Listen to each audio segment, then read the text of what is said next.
This conference will now be recorded. अद्य शनिवासरः अथवा मन्दवासरः आषाढ कृष्ण षष्ठी दिनांक 11 जुलै 2020 सहस्रयोगं भद्रिकादिगृहीतम् शङ्खं चक्रं जलौकान्तरमृतकटं चारुदोर्भिश्चतुर्भिः सूक्ष्मस्वच्छातिभ्यां मौलिमं भोजनेत्रं कालाम्भोदोज्ज्वलाङ्गं कटितटविलसच्चारुपीताम्बराढ्यं वन्दे धन्वन्तरिं निखिलगदवनः प्रौढदावाग्निलीनं ब्रह्मणो हि समारब्धाम् आत्रेयाद्येषु पूजिताम् अस्मदाचार्यपर्यन्तां वन्दे गुरुपरम्पराम् आयुर्वेदरतं वन्दे माधवाख्यं महागुरुम् आयुर्वेदामृतं सर्वं शिष्येभ्यो यः प्रदत्तवान् द्रष्टाज्ञानी दृष्टकर्मा कृतकर्मा तथैव च अध्यापकोऽभिषक्श्रेष्ठो महान् संशोधकस्तथा गुणैरेतैः समुदितैः यत्कार्यं रतनोद्दिशः समृद्ध्यर्थं हि कार्यस्य वयं नु प्रयतामहे सरस्वत्यै नमो यस्याः प्रसादात् पुण्यकर्मभिः बुद्धिदर्पणसङ्क्रान्तं जगदध्यक्षमीक्षते आत्रेयं प्रथमं वन्दे आयुर्वेदजगद्गुरुम् आयुर्वेदामृतं सर्वं गृहीत्वा हि सुरेश्वरात् अग्निवेशादिकेभ्यो यत्प्रयच्छत् मुनिसत्तमः प्रथमं तन्त्रकर्तारम् अग्निवेशं नमाम्यहम्।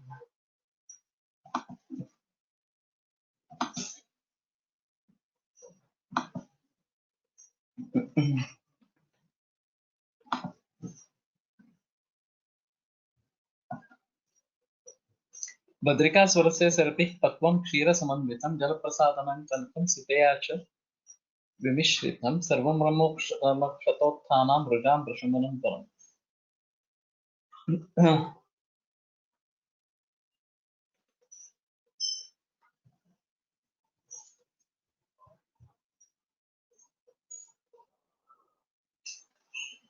तर्हि अत्र जलप्रसादनं कल्पं सितया च विमिश्रितं सिता तदा मिश्रितव्या। अयं मनः प्रश्नः एव।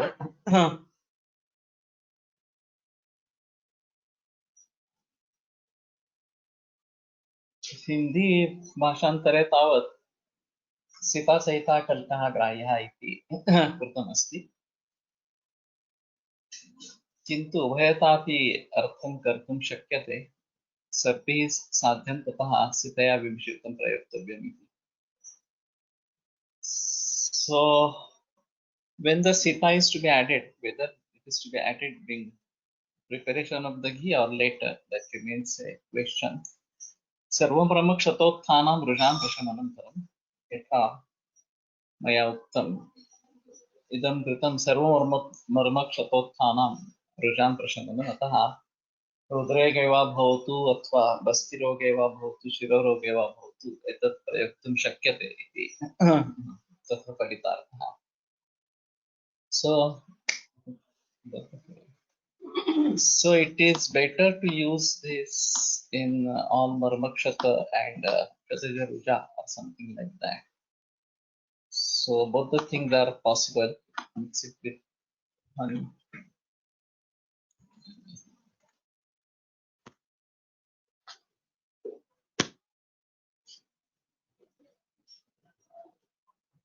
काल से नाही चूर्ण कोणते, नाही चूर्ण कोणते. I don't know. Somebody said yesterday. So it is available somewhere. Polluter sir was using, and this is from Nadhu Sampradaya as such. So better ask Pramod Kulkarni or Sanjay Pintse. Even Manoj Firodia might be knowing. I know, not sure. Mohammed Chakar. Yeah, this is what Sharavati explained. Mohammed Chakar. And so if it is available by that name, that is fine. बलाचित्ररसे सिद्धं सर्पि क्षीरचतुर्गणं जीरकद्वयं ऋत्विका मधुकेन समन्वितं समीरणविकायोजनं कासैकान्तनाशनम् ये भी हमने ले लिया था actually, और अंतर से अंतर रोग ऐसा लेना है, ऐसा यहाँ पे किया था, और उसके आधार पर मैंने बोला था कि मैं आज इसके बारे में थोड़ा, it is available at Lokhande shop, very good. So Lokhande shop is in रविवार पे, so one may try to bring it from there. So Antara Roga, this is सब रोगों का काका, नाई निर्गुणी माँ का सब रोगों का काका, नाथ संप्रदाय में है। तो उस हिसाब से उसको लेना है। So anyway, on organ and dusha concept, yes, that is what I remember right now. So let us go for that.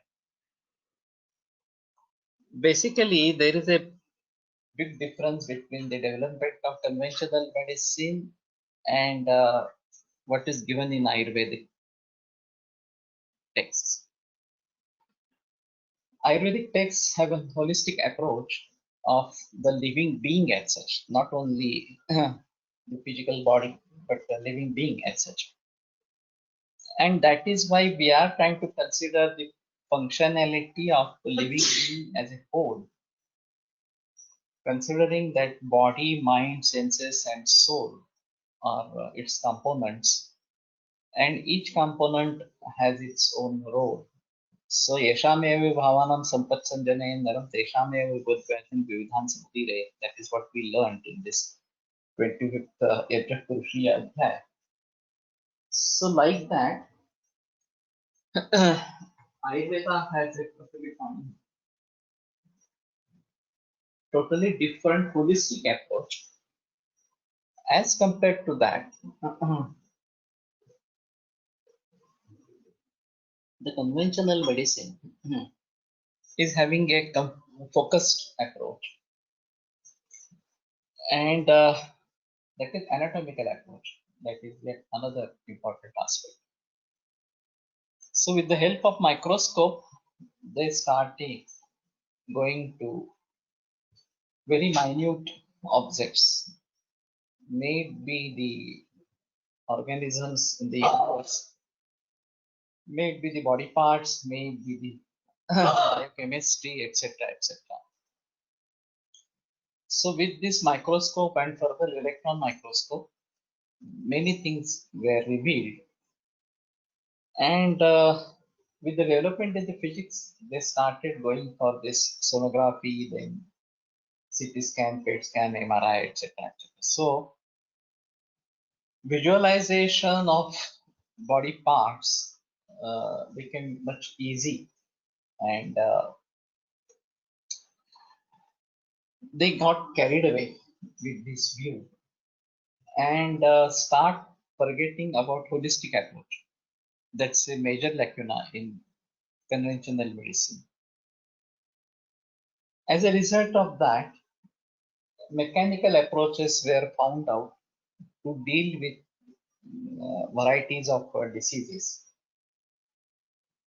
So use of dialysis machine is a good example of this. Heart-lung machine, pacemaker, and varieties of other devices have been developed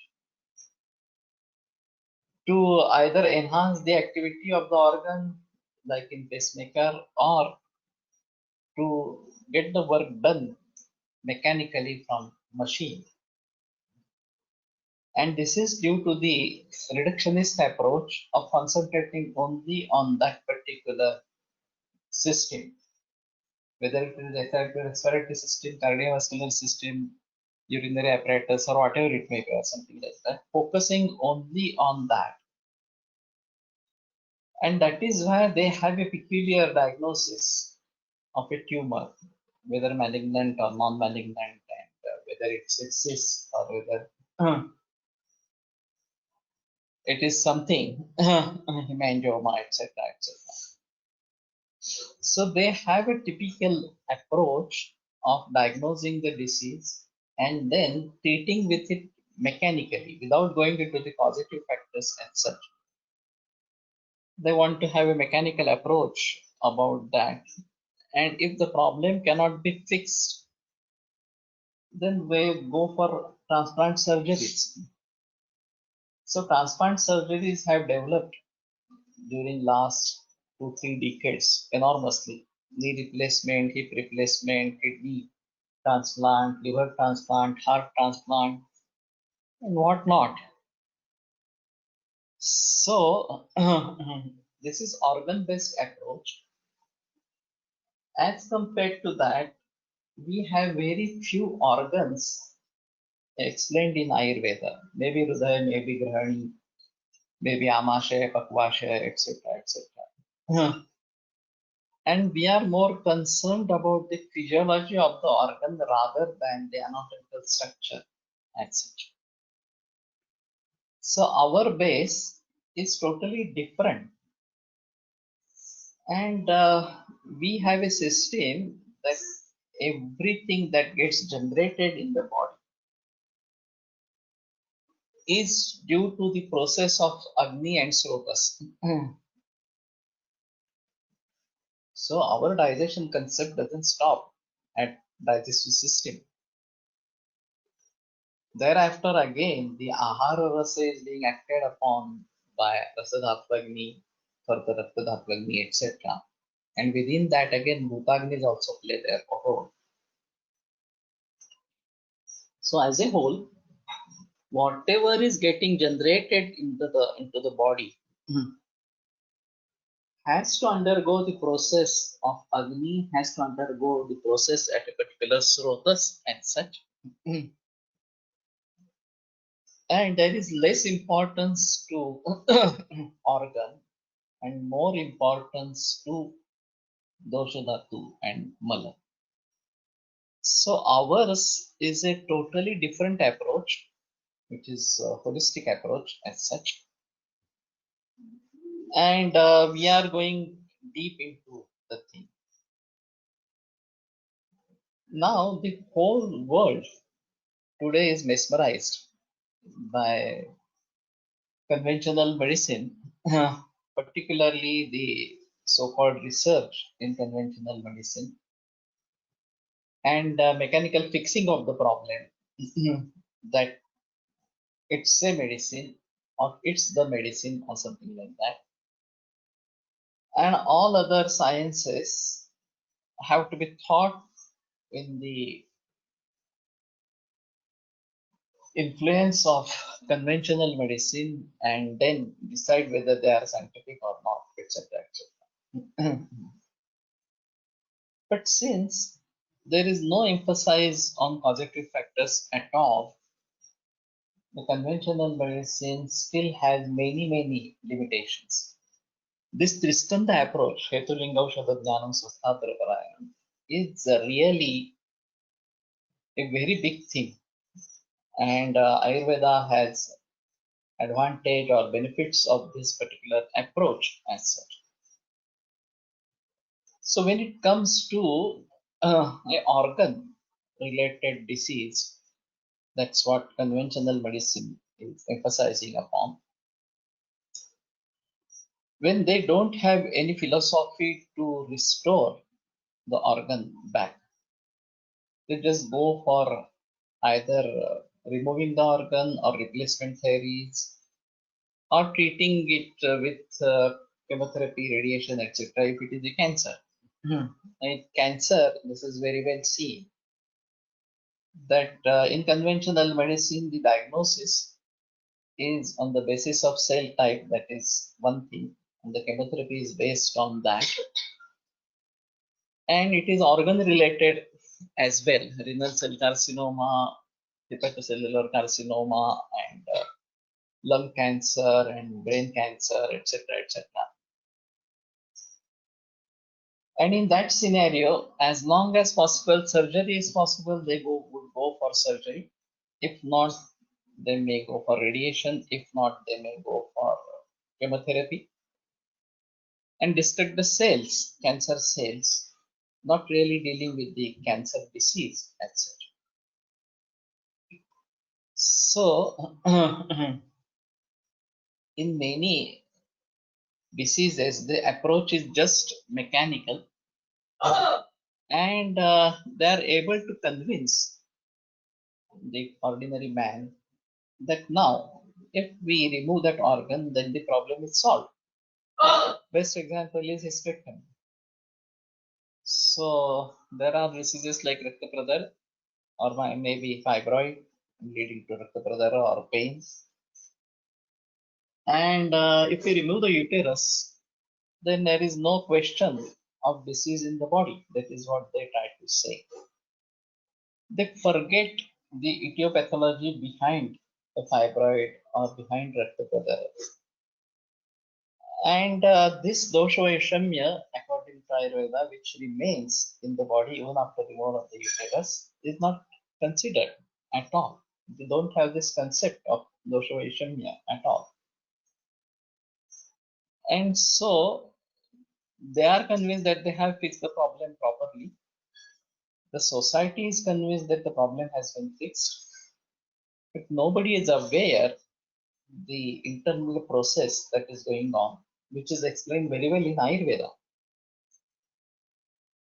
So, according to Ayurveda, every individual disease is from dosha itself. And the dosha has varieties of reasons, ahara, vihara, manasabhava, etc. etc. And then, if we understand the samprapti properly, how this disease has been generated, and if we stop the positive factors and reverse the process of samprapti, we should be able to treat any kind of disease. Of course, it should be in curable stage. Otherwise, we have also curable and incurable conditions. But then it is possible to revert the situations. Now, generally, what is happening? Initially, there might be symptoms associated with dosha vaishamya. And these are the signals given by the body that something is wrong in the body. We should honor this symptom and try to look for positive factors of that, whether it is particular dosha, dosha, whatever it may be. Avoid the causes, get properly treated, and the condition can be reversed. But if care of this kind is not taken, the patient doesn't approach Ayurveda at all, and the causative factors continue, then the dosha level is crossed. At a dosha level, it is possible to revert the condition more easily, and we can separate the dosha from that particular part. So we have a different concept, Koshtha, Marmasti Sandhi, and Shakha. So from Shakha, Marmasti Sandhi, the doshas can be brought into the Koshtha and then expelled out if they are excess in number. So this is really removable from the body, and this is still at dosha level, and then the disease is treated properly.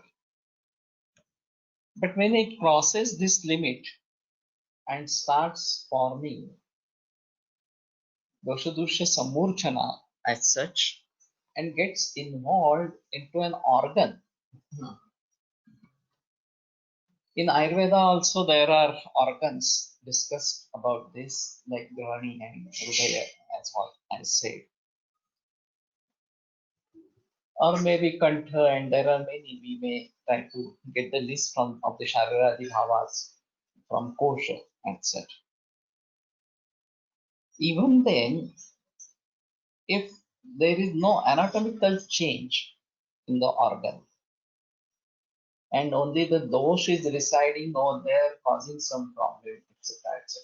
So if it is a Grahani disease, Vataja, Pittaja, Kaphaja, whatever, we have a diagnosis, we treat and it gets cured.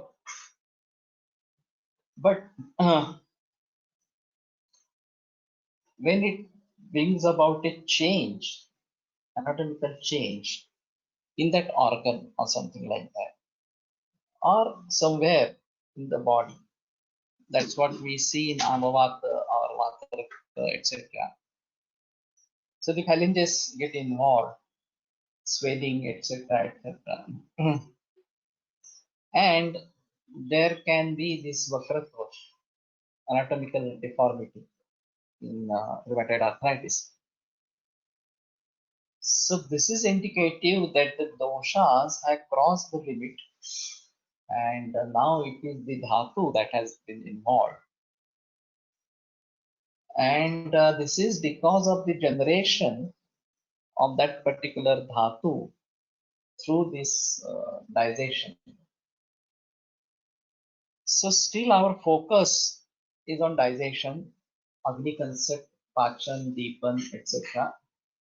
And then rectifying the formation of dhatus and such.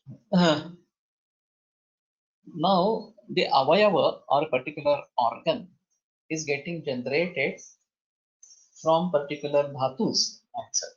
Pushonitam asanam sarat jibha prajayate etc. नेत्ररोग दंतरोग etcetera मध्ये अवयवाच्या आश्रयाने रोग वर्णन आहे. Yeah, that is true. But in again, there are patala in netra, and these are again ashrita with the dhatus. So there is a link between the dhatu and the organ as such, a particular avayava.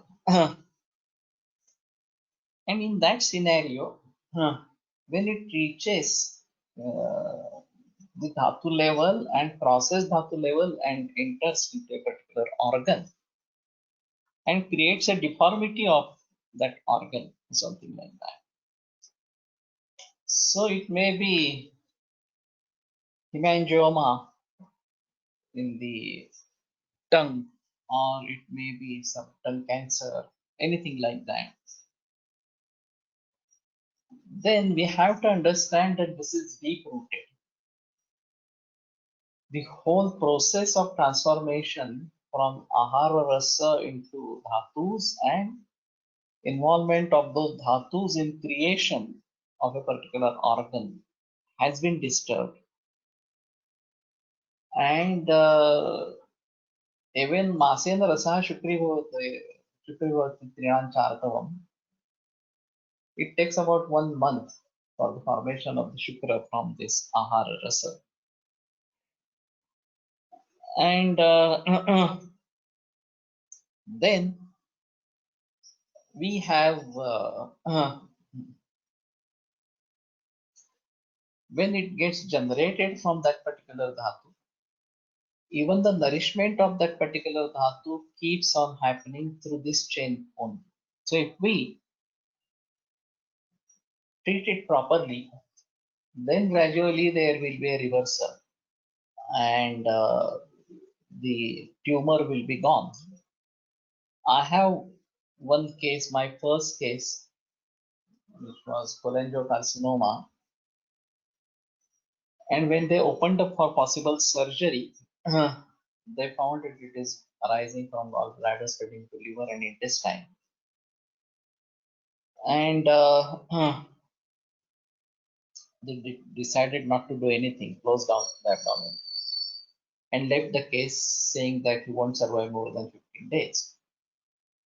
Fortunately, the patient came to me. I took advice from Kolhatkar sir, kept him on only meal diet, and then he recovered fully and lived for 33 years. No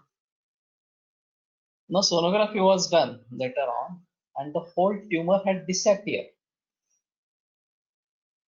So where it would go? How it can disappear?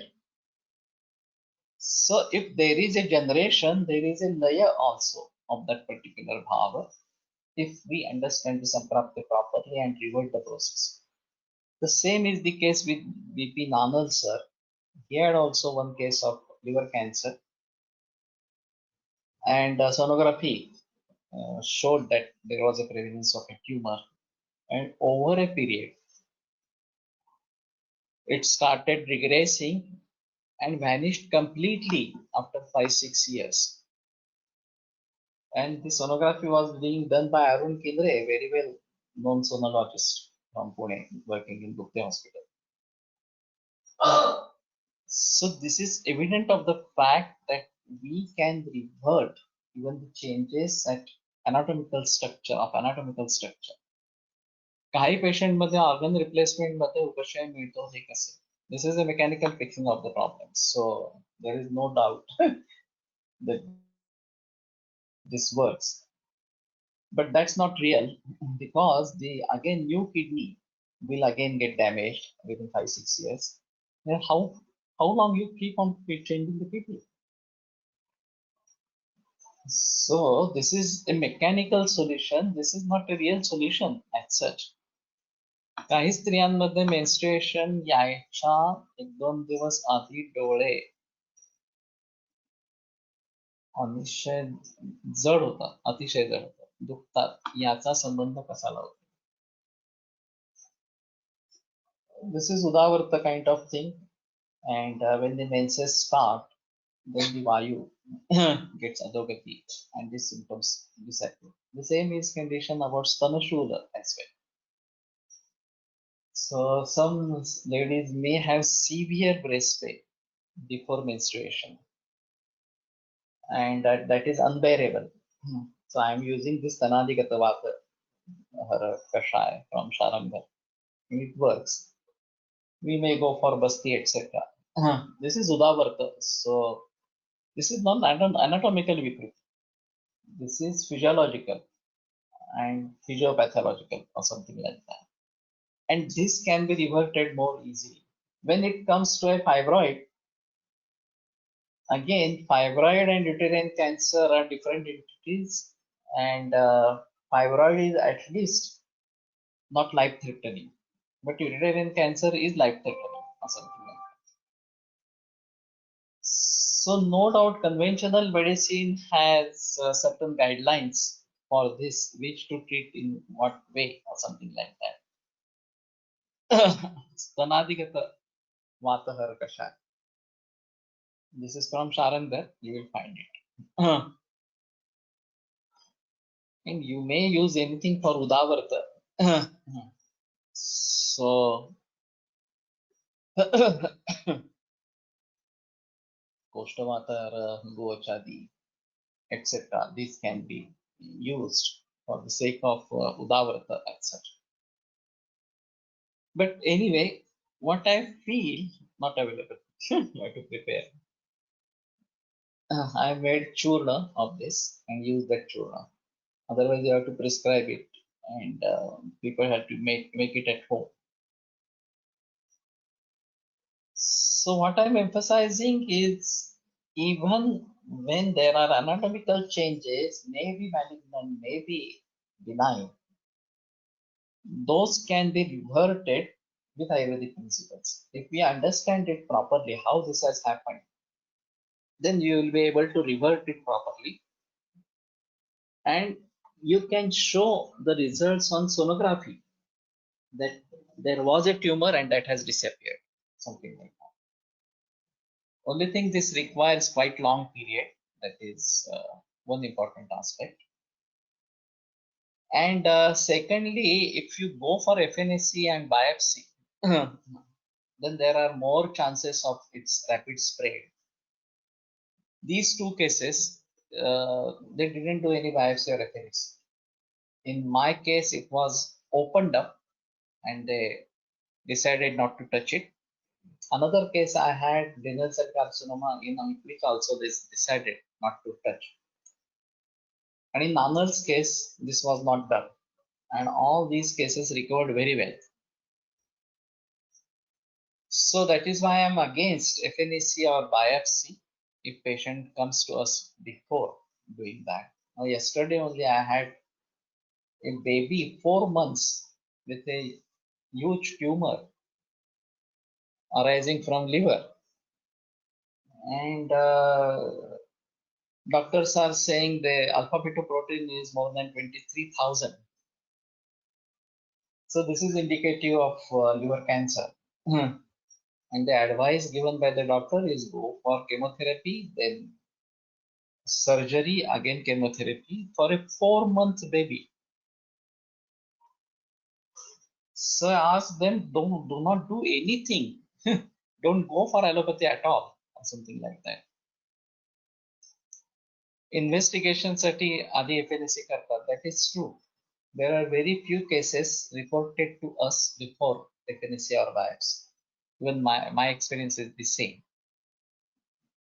If they approach at that time, I advise them not to go for this chemotherapy or radiation, biopsy or FNAC. And that's a requirement for them to start chemotherapy because depending upon the cell type, whether it is adenocarcinoma or other thing, etc., etc., squamous cell carcinoma, etc. Based on that, the medicine is judged and it has to be decided. And so they want to go for FNAC or biopsy to start that. Now, the argument over this, if we ask them not to go for chemotherapy and radiation or for FNAC or biopsy, then the argument is if you don't know the disease itself, how are you going to treat? So I used to argue with them that what next? If we understand that this is cancer or this is not cancer or something like whatever it may be, there are two possibilities. And if it is cancer, what kind of treatment are you going to offer? And what is going to be the outcome of that treatment? Whether the outcome is going to be very good and the patient is going to get recovered fully, then it's fine. But that's not the situation at all. What they emphasize, we should diagnose, we should tell it to the patient. In Western countries, this is unavoidable rule that you should explain everything to the patient. That this is the diagnosis, this is what we are going to do, these are the effects of that, and the patient should be very well known that what he is taking treatment for or something like that, and what are the side effects, etc. What is the expected output of that. Agenesis of uterus, I don't remember. Can you explain what is agenesis of uterus? I've heard this, but biopsy or FNAC actually releases cancer cells in circulation. They may lodge anywhere elsewhere and create silent secondaries. Some doctors believe this, some doctors do not believe this. And long back, maybe 10, 15 years before, Dhananjay Kulkarni once said that Anand Bhushan Angade was saying that this is now without any doubt that biopsy doesn't enhance the disease. But that was his opinion. I still don't agree with that. And logically speaking, this would be aggravating the disease. This would be creating a spread of the disease. There is no doubt about that in my mind. Now, the other important aspect over here is the credit of the treatment. Nowadays, they do genetic study of cancer cells and find appropriate drug for it, just like culture and sensitivity is done at Datar Genetics, Nashik. Yeah. So this is again a mechanical approach. You do genetic study and try to repair the gene. Instead of going for the cause, what has caused it deranged or something like that. And removing the cause, you just want to go for mechanical repair of the gene. Stem cell theory is also is absence or failed development of an organ. Okay, fine. Now we have a concept of this bija bhaga whatever gets dushta by the doshas, and there can be underdevelopment or no development of uterus. I have come across a case about this rudimentary uterus, and she didn't get menses, and at the age of 16 they did the sonography and found that the uterus is rudimentary. Now she took treatment from one renowned Vaidya, and then came to me for treatment. I did Panchakarma and other things, but nothing helped. And then I said, this is rather difficult to develop it fully. Now, at that time, I was not using Garbhopadaras. This is maybe Tritiya Mas and Saptama Mas Kalpa along with Garbhopadaras would have helped, but it would take time for that. Fortunately enough, uh, they released advertisement with her disease that she doesn't have uterus, but she had secondary sex characters, development of breast and hair in the armpit, and she has desire for sex. That was also important. So they could get information about a groom who was azoospermia, having azoospermia, married, and then adopted a child. And plastic surgery was done for possible intercourse. So they created a pouch and in that space. So she had sexual life and ultimately adopted, and the whole problem was resolved. And this can happen about any organ as such. And we have this bija bhaga vayava drishti for that. So either going for genetics or going for this repair of gene, mechanical way or something like that is again a mechanical, and this is not going to be in long-term use. Ayurveda will have more good opportunity in this with great success as such. धातुसारत्व नष्ट होणे हे अवयव विकृतीची सुरुवात आहे का? कारण अवयव निर्मिती धातूचा प्रसार जेव्हा that is true. And unfortunately, there are more symptoms given with dhatu sarata. There are no symptoms given about dhatu asarata. Ato viparitastu asaraha. That is what only given. And there is a book written by Vaidya Venimadhav Shastri Joshi, a very small booklet, Manav Sarasaratva Parikshan. And he has dealt with the asaratva of few cases and the symptoms and outcome of something like that. After menarche, if amenorrhea is there for 7-8 months, after that again menses, after that again amenorrhea for long duration. What to think about this case? So this might be PCOD and delayed menses. And then there are two things. When you get menses after 3-4 months, and if they are heavy menses, that means there is accumulation of that rajas, but it's not getting out. There is some obstruction.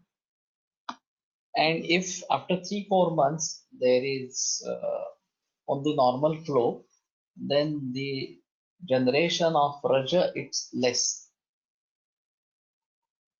And then we have to think about Rasadhatvagni and generation of raja, and this is associated with Ardhava as well. Because this is develop होत नाही जसं होतं म्हणजे कार्यकारी भाव असतं त्याचं नाही जात ना पर्यंत तर कार्यकारी भाव जाण्यासाठी ती जी 25-40 वर्ष जातात तोपर्यंत मग असं आधी लावून जर झालं तर ते करता येईल का possible if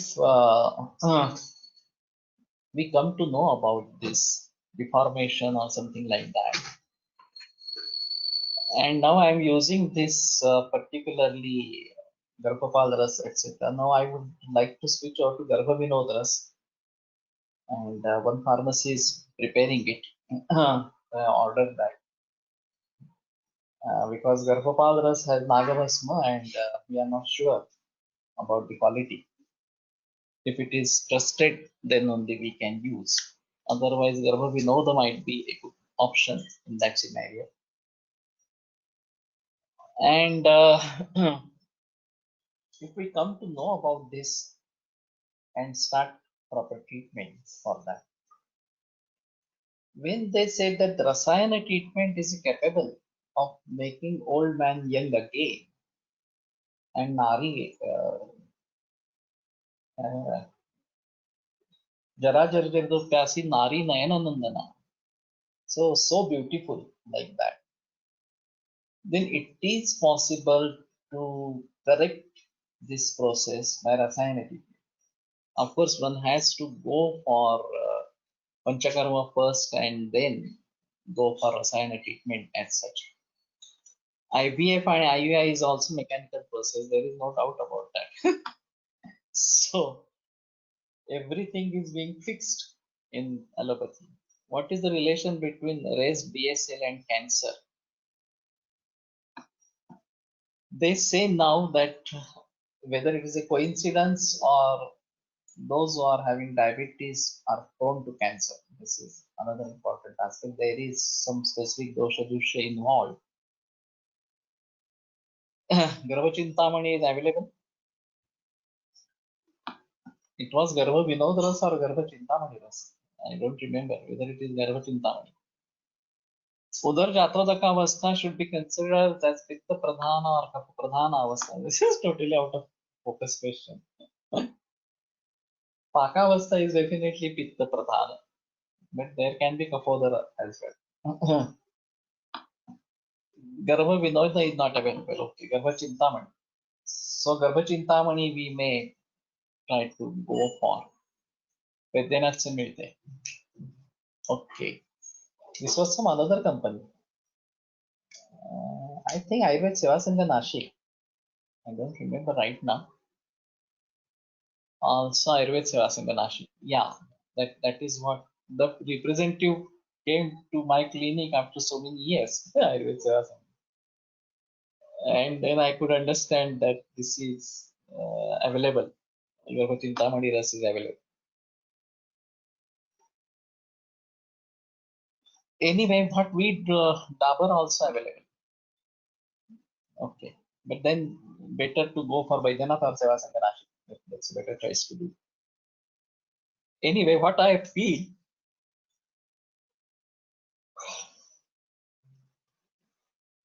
भावेंचं नागभस्म अवेलेबल आहे ते चांगल्या क्वालिटीचे असते फेंट येलो कलर गोल्डकेसर नागभस्म orange colour. Yeah, there are many people taking it from Ghodke and even Sohn Pathak is getting it from Ghodke. And if it is available from Bhave, that is also fine. Baidyanath Rasakalpa are reliable. I have my own experience about that. So we can go for that. Ghodke is also reliable. No problem. But ultimately you decide from whom to purchase and get experience. Anyway, I'm going to use this 6x only. So whether it contains Naga or not, that's not going to bother me much. But at least the quality of medicine should be good.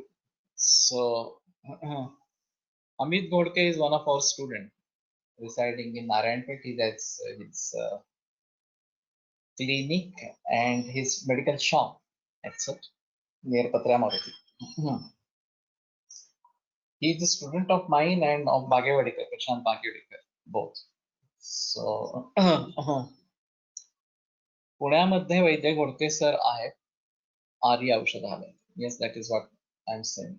So these are two very different streams, myself and Prashant Bhagyawadikar. But he was in both of us, our clinics. So anyway.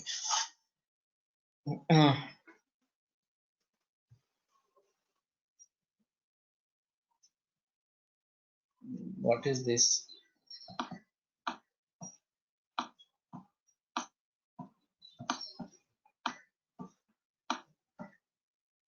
गर्भचिंतामणि शुद्ध पारद herbal purified mercury शुद्ध गंधक स्वर्ण भस्म लोह रजत माक्षिक copper ताम्र शुद्ध हरताळ versus ऑर्पिमेंट okay वंग भस्म अभ्रक भस्म and ब्राह्मी वसा वासा भृंगराज पर्पटक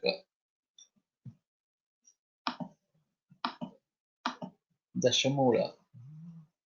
Okay. The combination is having Raupya, Suvarna, Tamra, Vanga, everything. So this again, the permutation and combinations of Rasashastra medicines and of these kinds of herbal yogas from Sahasra Yoga have to be thought in deeply to understand the exact way of action of these and that is fine.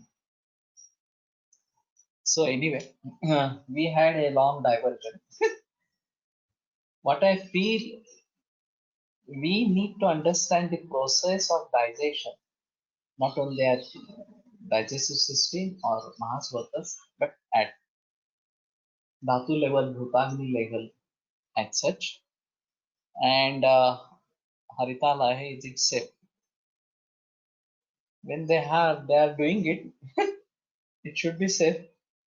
Only thing is there should not be any shortcuts in preparing this Bhasma, Hartal Bhasma, etc. If that is proper, then it's not an issue.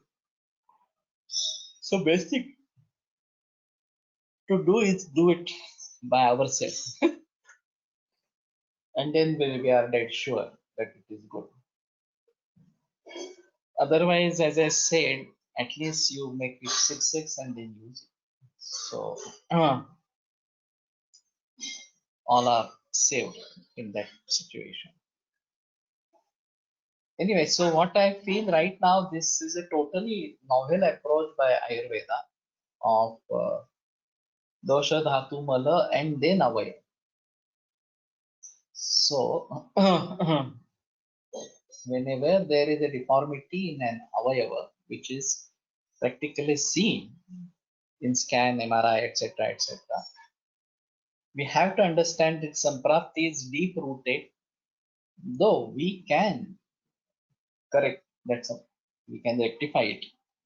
It takes time, that's all. And our process starts from digestive system. So Gandhana and Pachan is the basic treatment for everything. And if we are able to use a particular Pachana, so Raktadatta vichar avashyaka hai. That is true. That is why I am arrived at Rakta Pachaka in all cancer patients.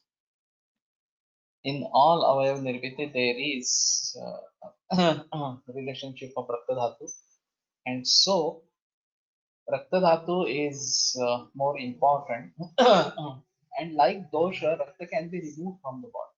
This is again important aspect. And if this Vikruta Rakta is gone out, then the supply to that dhatu in generation of that dhatu will get paused or will get disturbed, and there can be a reversion of the disease. Datar Guruji has explored formulation like Padmaka Konshita Vidruma based on dhatu and organ concept, given utmost importance to Rakta Dhatu. Yeah. So there is no doubt that Rakta is very important, and even Vagbhata, Tatha Nidagantu Vikarkari Raktavshatattvena Sirabhyatatu. Siraveda is also half treatment or even full treatment. That is what the Vagbhata says. So there is no doubt about Rakta. How to understand the Dushti of the Rakta and the causative factors and do rectification. This is a big issue as such. And we may have to go deep for this to understand. But anyway, we are really fortunate to have Ayurveda, which is having so deep thoughts and going to the root cause as compared to conventional medicine. Only thing, this has to be practiced properly implemented in our practice to have good results. And the society will change when there are good results. So this is what is more important. So anyway, we'll just read and then conclude today. Punarnavasyarda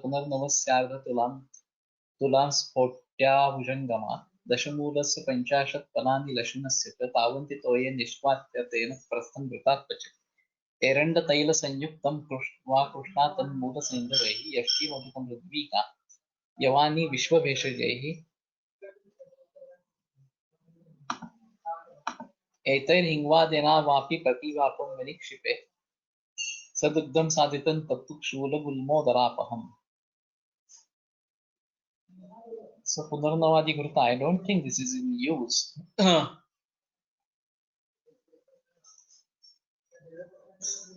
Sadugdam Saditam Tattu Shula Gulmodarapam. So let us consider it tomorrow and conclude today. Ayurveda Prakando Nigaditaiha Shalyatantra Pradhanaha Shishrebhya Shashvatoyan Nikhilajana Krita Vyapta Chittena Yena Ayurvedasya Vanchan Punarapi Bhuvane Tancha Sushtu Pratishtham Shreshtham Dhanvantarintam Pranamati cha sada Vaidyavargo Hinam Vaidyavargo Hinunam. 6x is a homeopathic method which Nanal used, and in Dhyan Prabodhini there was one Paintsay who tried to bring it for Ayurveda, and Dhyan Prabodhini started it maybe 50-60 years before, and there is one Agom pharmacy in Konkan which is preparing these Sukshma medicines like Sukshma Prutva, Chintamani, etc., marketing it. So this is in Kolthare. In Rakta Pitta, which Pachaka to be used? Let's go as per the text. So Rakta Pachaka is fine, but not only Rakta Pachaka, you go for Vasa, Durva, etc. Rakta Pitta, Nashak treatment. So the method is they use milk sugar. I'm using glucose sugar as such. So one part of that medicine, 9 parts of that sugar, and you make a curl for 6 hours, no, 3 hours. And then take one part of that, again put 9 parts and make a curl, again 3 hours. So this is 2x. In the same manner, take one part and do it. 3x, 4x, 5x, and 6x. So then it becomes 1:1 lakh. And that is fine. So one can use them, and I use it in very small quantity. Nanal sir was doing it in using it very Rakta Pradari. I have to see Rakta Pradar treatment or Rakta Pitta treatment. This is difficult. Can't say just give something or something like that. Rakta Stambhak Vati from Dudpapeshwar works better. Garbhapal Ras Garpal sir रजो विकृत कोणत्या condition मध्ये वापरावे? Rajovikara, not Rajovikara, congenital diseases. So Garbhopal, so that is to be used in congenital diseases and not really Rajodushti. So this is again a big question to answer.